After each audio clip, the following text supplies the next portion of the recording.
Vous le savez, la situation dans les établissements sociaux et médico-sociaux nous concerne particulièrement. Nous sommes très attentifs à cette situation pour nos personnes les plus vulnérables, pour nos personnes âgées, et c'est un sujet de préoccupation pour l'ensemble des Français.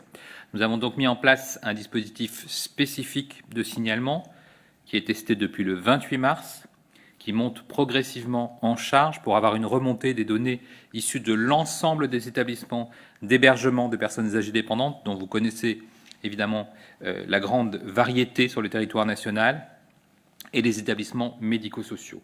Actuellement, l'ensemble des établissements de type EHPAD n'a pas encore réalisé la totalité des remontées des cas et des décès. Nous avons 7 400 EHPAD et 10 600 structures au total.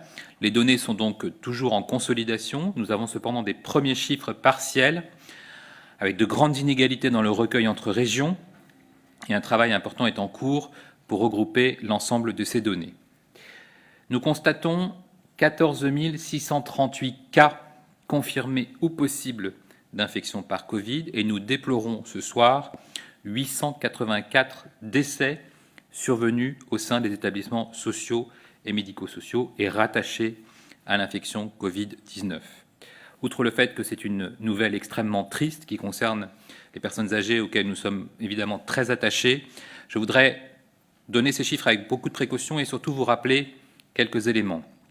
D'abord, toute comparaison avec d'autres pays, notamment européens, est très délicate. Les systèmes de santé sont très différents et les structures, notamment de type EHPAD, ne sont pas courantes dans nos pays voisins.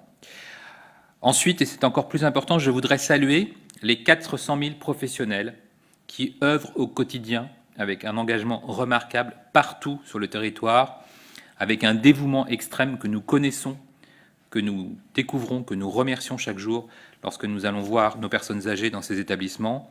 Et ils font tout pour empêcher le virus de rentrer dans les établissements, pour éviter sa propagation au sein de l'établissement et pour protéger au mieux près de 600 000 résidents dans les établissements de santé. 750 000 personnes âgées sont prises en charge dans différents types d'établissements.